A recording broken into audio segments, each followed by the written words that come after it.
Sugod na ta. Pamaniabot akong pag-umangkon niya akong palangga. Hala. Di gini bakak. Sugod na ta. Hala. Iban ko na ni. Dari ko niya. Kastar.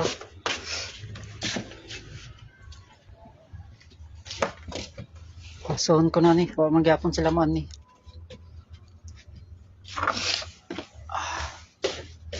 Wala mo ko na makak sa akong pagkataogod. Dahil la. Ikaw rin akong gipabot day. Dugay man ka. Magsugod na ko. Malakaw. Ito na ko day.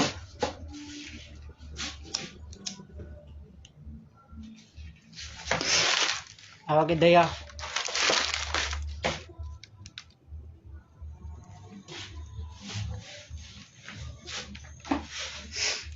Magpa-sounds kay mukha na ko day. Di ka po na taon ko day. Nanakupan day. Wala man ka. Palangga tayo ka day. Katawang gingon ni mo day. Amat ka day. Dugay man ka. Ikaw ra akong ipaabot din. Di ka po na akong paabot day. Sugod na ta. Napamalay ko yung load day. Wala mo ko, di mo ko mamuto nga, sabi niyo gabinuang ko. Daya, sinsyagat, di ra ko kutob yun, pang mga amigo.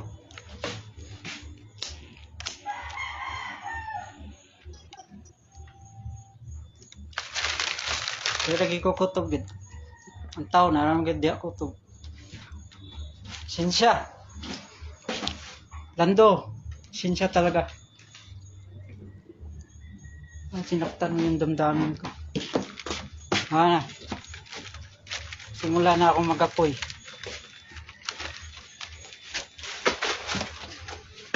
Dito na akong mamatay.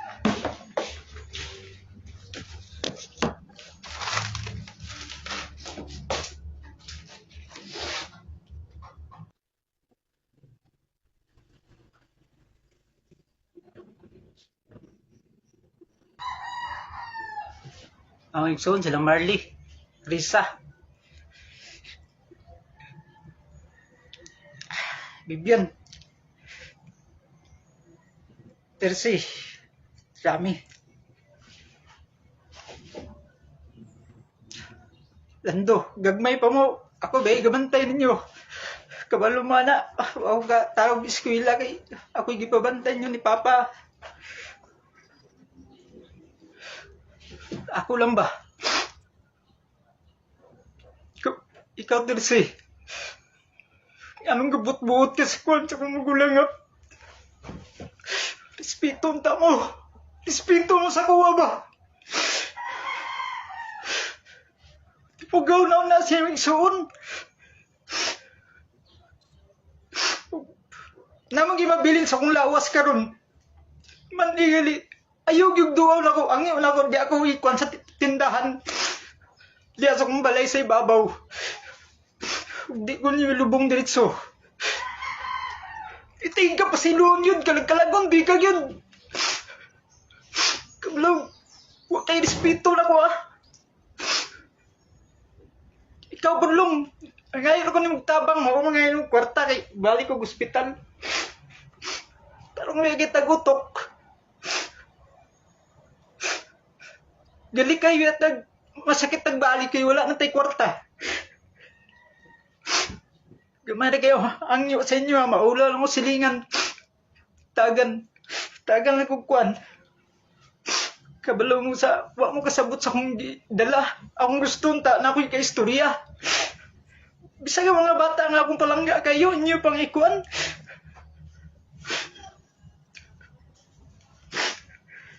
Tikalong, imo mong gitsatag baga akong naong itagyaw mong kapasilong isang mamatay ko. Manigali. Kapsiloon yun. Wabi ko gatchat ni mo kuha niya. Dapat kay kamo pa na utang ang buton ako kay gagmay pa mo ako yung bantay ninyo. Dapat das manigsuon, tanaw ng igsuon og kumusta na gato siya. Ana ba, kiniyang kuan usaon ta ni kaleksyon. Dapat dagan maka leksyon ni. Dapat ang ginikanan patas pagdala sa anak. Ya may manigsuon magtinabangay. Dili kay wala rag kalimtan ba. Sakit kayo, chatan batag paitali kayo. Imbis na batay gid dila sakit sa nitagos ng magulang. Chatan pa ko ni mo ana. Grabe sige ko. Kaya yung gibuhat sa kuha ba? Tulian tining ka. Matay. Bisa pag diidig ka sa doon dito sa kamatayon. Tay ka patulgon ba?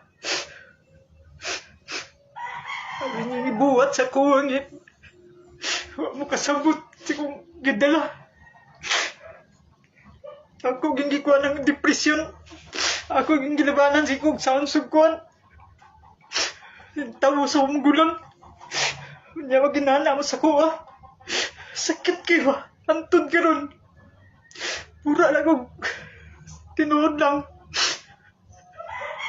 Tikito kong pugngan. Manigali. May bukwan niya. Usara ka dagkot na kunin ko ang sila abdi ni karon. Raw. Ako yung giligo ni Tinir Pintal na rin. Hinana ang tamo ng igsuon ba? Tinambang ngayon na naon ng igsuon niya. Naidala nga kuhan. Wala mo tila nga igsuon. Chatan mo kung yung sakit kayo. Na hospital sa imo kong patarbawon. Ayaw ginubuginana sa yung igsuon ba? Kaya ako lahi ko ninyo. Di ko parihan niyo ang giluyon kay ko. Sige akong kwarta ako ni pangatag. Ikaw po tersi, kay respeto, yun ako, yun.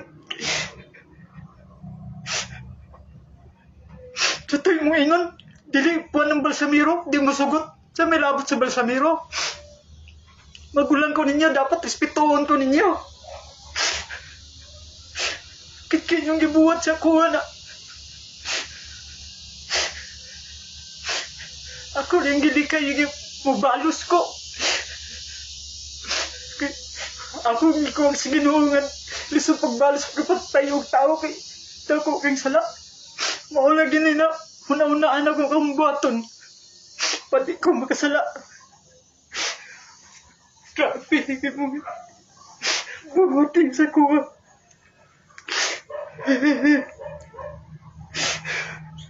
Chatan patag makapala mo ka. May paatik, tiil.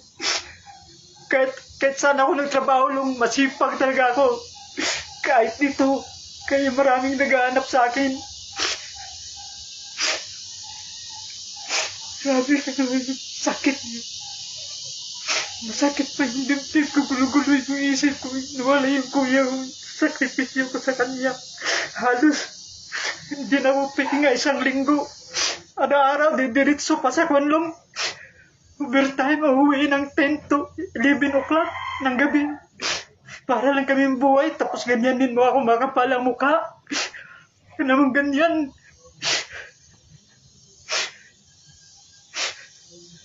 Hindi ko sana i-post yung mukha mo eh. Hindi ka nag-reply. Hindi ko talaga tanggap yung chat mo. Hindi naman kita inanong talaga. Grabe ka. Sakit yung ginawa yung dalawang tersi sa akin na wala kayong respeto. Dapat respetuhin niyo ako. Kasi yung maliit pa kayo, ako yung nagbabantay sa inyo. Hindi ako nagpag-aaral na mabuti sa elementary dahil ginawa niyo akong babysitter. Alam niyo yan, Marley, Lisa, Ravi, kayo lahat, Arden, Vivian, Ravi, kayo. Pero hindi ako naimingil sa inyo ng bayad. Kasi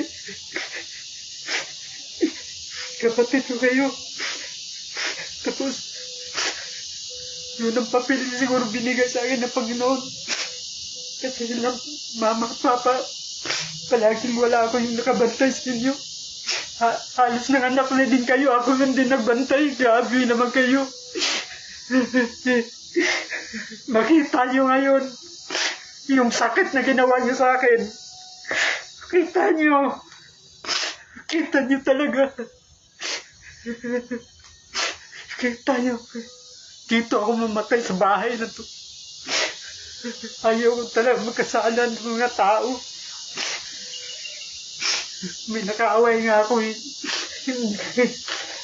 Hindi ko tinudas. Kasi alam kong malaking sala yun sa Panginoon. Ganito lang ako, pero maglakad ako. Palagi akong nakuha ng Panginoon sa simbahan. Tapos ganun yung gagawin niya sa akin. Grabe kayo mga kapatid kayo. Dapat nga sa inyo, yung mga bata, ikuhan kasi yun na makatanggal ng stress ko. Papunta dito, kukunin niyo pa. Alam mo, mahal na mahal ko yung mga pamangkin ko. Kahit wala akong pera, maghahanap nga ako. Tapos, hindi ko talaga kayo patulugin pa silang do. Yung ginawa niyo sa akin. Sakit talaga.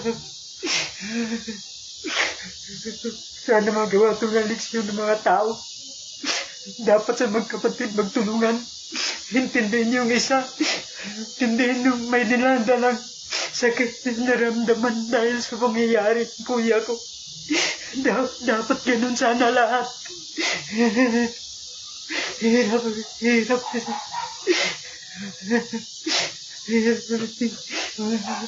sa akin. Para na akong hindi yung kapatid. Ako kahit dati andun ako sa malayo, iniisip ko pa rin kayo. Kumusta na? May pera ba sila? May pera ba sila doon? Dami ganun. Sakit ginawa niyo sa akin ba?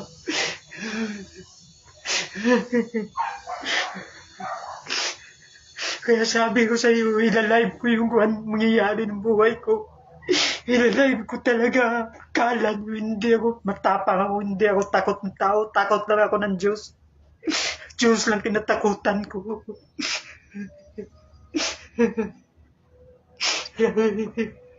Sakit. Hindi ko matanggap talaga yung chat na yun. Yung respeto. Yung respeto sana, Terse. Yung respeto nagiging ko sa inyo. Lando. Wala kayong utang na loob sa kuya niyo. Halos maliit pa kayo ako nagbabantay. Nanganak lang kayo, nakabantay pa ako sa anak niyo. Kasi mahilig ako sa bata. Dati pa yan. Hindi ko marunong manakit ng mga bata eh.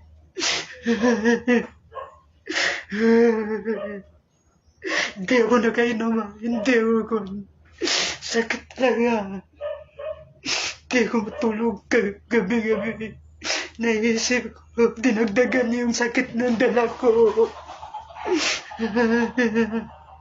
Grabe kayo, dapat sa inyo. Kausapin niyo ako. Iba yung ginawa niyo eh. Hingi lang ako ng tulong kasi bumalik ako sa hospital. Bumalik ako. Ayaw ko kasi bumalik doon. Kasi mahal magastos. Pero anong ginawa niyo? Kinalimutan niyo ako eh. Kaya kasama kami ni Mama malapit na. Guys, tsaka sila Jun. Sakit na yung ginawa niyo sa akin. Kayong dalawa. Wala kayong respeto. Ito puno na to ng thinner. Ito na tira. Mga pintura. Sisindihan ko itong mamaya ilalive ko. Tsaka ako maglambitin dyan, oh. Lando, yan ako maglambitin, Terse. Kayong dalawa.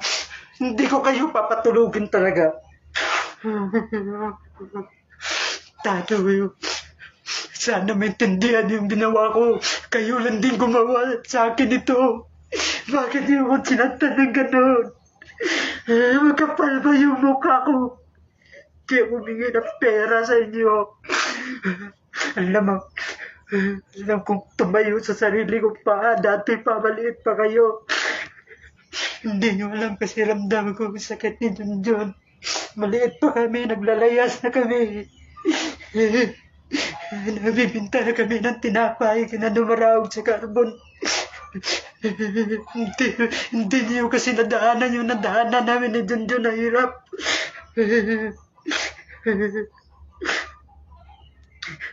Ako nga, binamuli lang ni Papa pero matanda na siya eh. Kaya sinabihan ko nga, hindi naman ako nagtanim ng galit sa inyo, Papa.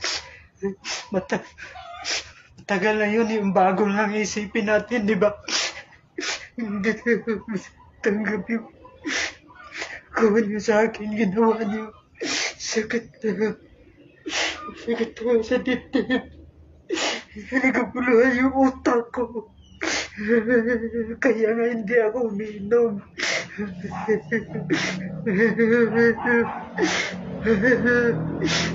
Sana hindi ko talaga kayo patutulugin, Lando. Kayo. Yung mga pamangkin ko, mahal na mahal ko yung lahat. Lalo na sila yung pinag-aaral ko. Mahal na mahal kita, Ilay. Mahirapan ka, tawagin mo lang ako. Kahit wala na, alagaan ba rin kita. Hindi pa ako pupunta sa anong lugar pupuntahin ko sa gagawin kong ito. Pero kasi mabultihin ko pa yung mari kay Guy at saka kuya ko. Hindi ko ninyo patutulugin. Sabi ko, ayaw ko kasi pumatay ng tao. Gusto ko sana pumatay. Ayaw ko.